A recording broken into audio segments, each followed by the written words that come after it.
Hey guys, I'm here in the THQ booth with... My name's Hugh Bynan. I'm the Studio Communications Lead for 4A Games on Metro Last Light.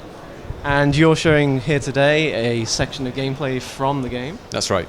And it's primarily action sequences in whereabouts sort of in the game starts? It's actually taken from a few different places, so it's not actually one level that plays out in that sequence within the game.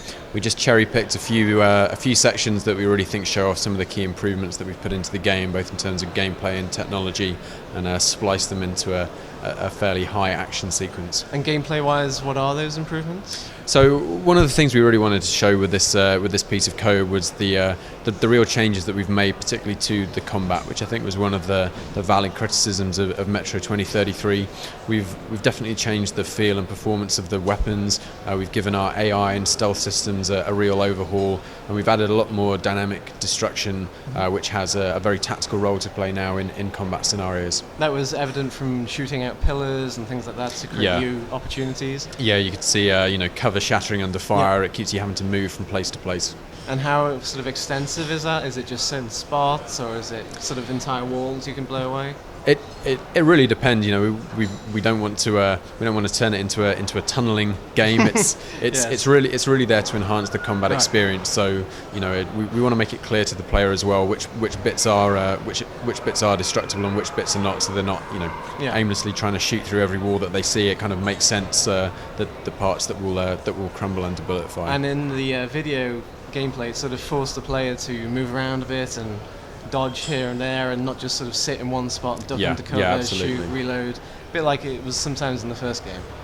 Yeah, it just makes the combat feel a lot more dynamic. You're never safe in one spot. You're constantly having to move. Yeah, and you mentioned graphics improvements as well, which will be a big interest to NVIDIA.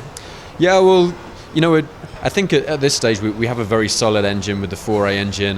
Hopefully your NVIDIA owners will be very grateful for the extra love we gave to the PC version. We like to think that Metro 2033 really makes your PC sing if you have a top-end PC.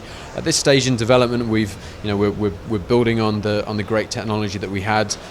You already saw some of the DX11 effects that we introduced in place. So we had some tessellation in there, some really nice depth of field effects. I think it's fair to say that we're still quite a long way from release, and who knows where the performance benchmark is really going to be next year. So a lot of that final polish and where we really kind of push the tech is going to come close to the end of the project. So I think the game's looking pretty nice already at the moment, but we've got a lot more to go. And you mentioned you were running modest hardware on the PC behind us. Well, what is that? Modest, because it looks pretty much the same as the first game. Yeah, I mean, but by modest, I mean you can see the unit that we're running down here. It's a PC that would be within the purse of a serious hardcore player. So I believe we're using your 590 card, single 590 card.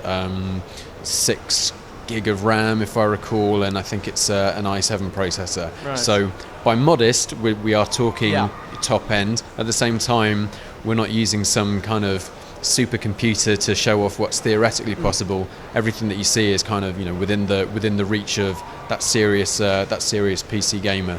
And as I say, by the time we release next year, I think the kind of the hardware to get to the performance that you see there is obviously going to be in the reach of even more people. It's always that balance. It's a very scalable engine. I mean, it has to be able to run on the console formats as well, and we want to make sure that we can keep all of the destruction, all of the key features that have an impact on gameplay on those platforms as well. But at the same time, the studio has this PC heritage, this real desire to stretch whatever hardware is there and available. So, when we come out next year, and there'll be no doubt a new generation of hardware out there for PC, we don't want to penalise that person who's invested however many hundreds of pounds or dollars on that kit. We want to make that hardware sing for them. And referring to the hardware, this is, I believe, 1080p behind us. Yeah. And we were watching it, and there was no slowdown whatsoever. No, it's it's running very smoothly. And I have the best of the best equipment at home working for NVIDIA, and I have 4 580s running in SLI, and I only just sort of get 62 frames per second average in the most hectic scenes. So that's quite a performance improvement, even for, I think it's a pre-alpha code. Yeah, so I mean, by pre-alpha, we've obviously put a lot of work on polishing this piece of code, but you saw a lot of old assets that we've carried through from 2033. There's a lot of content that we're still going to put into the game, a lot more optimization we think that we can do. But the 590 is roughly 2 580s combined, yeah. So you've optimized it enough to cut out 2 entire very expensive graphics cards, which is a great job, it has to be said. Thanks very much. What can I say? The proof is there on the screen. So. And you mentioned also that the sequel is going to be in 3D vision. Yeah, we're using 3D. We're using NVIDIA 3D vision again. I think our implementation of 3D last time is. You guys kind of held up Metro 2033 as your poster child for what the 3D vision can do. The engine features just an extremely high amount of geometry, and I think that just suits suits the 3D effect. And I believe we saw some physics in there as well, and some cloth movements as well. Yeah, we've got some interesting interesting dynamic physics in there with the cloth movement. I think I saw online someone asking whether that was just like a pre-canned animation. Yeah. That's baked into the physics at the moment. Yeah. It's one of the nice new effects that we've put into the game, and you'll see us use that in a few other places. And that goes down to the level of volumetric fog and things like that. Yeah, so the usual huge amount of particle effects on the screen as well. It's pretty interesting. And are you doing anything sort of online wise with this game? Sort of anything sort of like leaderboards or? So we've confirmed that we're going to be adding a multiplayer component. I can't talk too much about that at the moment. I know there's probably a hesitation amongst some people when you take a game that's kind of famed for its single player experience and say that you're adding multiplayer. I guess the only message I can say now is trust us. I absolutely know what those concerns are.